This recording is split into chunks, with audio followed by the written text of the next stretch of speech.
Mr. Speaker, sir, at the outset, I wish to thank you for the opportunity given to me to participate in the general discussion on the budget presented by the Honorable Finance Minister. I am of the opinion that it would be good to deal with the major policy of the government which should be adopted in future for the welfare of the state. So far as education is concerned, it can be divided into three fields, namely primary education, school education, and college education. It is no doubt true that there is a shortage of qualified and talented teachers in all these three fields. If there is shortage of food and cloth, it can be understood. It is due to the decrease in production and also due to the forces of supply and demand. There is overall unemployment in the country, but I cannot understand why there is this shortage of talented teachers.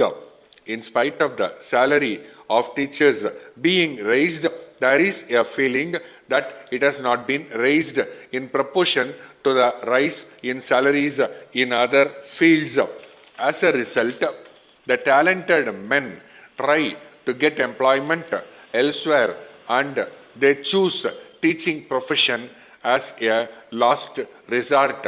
The salary of teachers should be raised so that it compares favorably with the salaries in other fields, and as a result, the teaching profession may attract the talented and efficient people.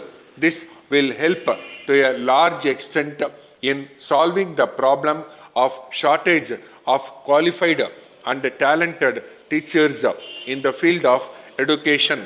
There is one other difficulty in the field of education. There is no sufficient equipment by way of building accommodation. Some honorable members suggested that the number of students to be managed by one teacher might be increased to some extent. I think such a course will affect the quality of education imparted. On the other hand, I am of the opinion that a shift system may be introduced. This will help us to give education to a large number of children without the necessity for more buildings. I am also aware that the shift system is successfully followed in some educational institutions in the state. I think this could be extended to more schools. Our country being an agricultural country, many people depend on agriculture for their living. Water is very much required for the success of agriculture.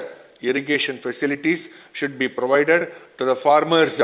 If they have to depend upon the monsoon rains for carrying on their agricultural operations, it will be difficult for them to stay in the agricultural profession for a long time. In the circumstances, we cannot prevent them from giving up agriculture and going over to some other professions. It is also possible for the government to give liberal assistance to them so that they may be able to dig bore wells which will give them continuous supply of water. In this connection, I wish to point out that they have another problem to face. They find it difficult to get electric supply connection for their wells.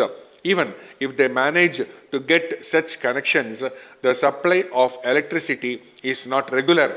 With the irregular supply of electricity, they are not in a position to take up agricultural operations in a regular manner. I therefore want to point out that the production of electricity should be increased in all ways. Also, electricity connections to agricultural pump sets should be given liberally. The government should see to it that supply of electricity to the farmers in particular is regular to the extent possible. With these few words, I resume my seat. Letter from Indira Cotton Mills Limited, Mumbai, to Messrs. Raman and Company, Chennai. Dear Sirs, with reference to your kind letter of the 3rd instant, we are extremely sorry to ask for another extension of time to execute your order. When we asked for extension of time for the first time, there was strike by the workers which affected our production. Now that the labor problem has not yet been solved, the production has not reached its optimum level. In the said circumstances, we have again to ask for more time to execute the orders placed by you. We are afraid that it will not be possible for us to effect delivery of the goods on the date mentioned by you. We can at the same time assure you that we will make our utmost efforts to execute your orders as early as possible. We hope you will realize that the delay in the supply of goods is due to circumstances beyond our control, and we shall very much appreciate if you can reply by return of post, giving us the additional time required. If you are in urgent need of the products within a short time, kindly inform us. We will procure the goods locally and send you the goods before the date stipulated by you in your last letter. We wish you success in your future endeavors and look forward to your early response in the matter. Yours faithfully,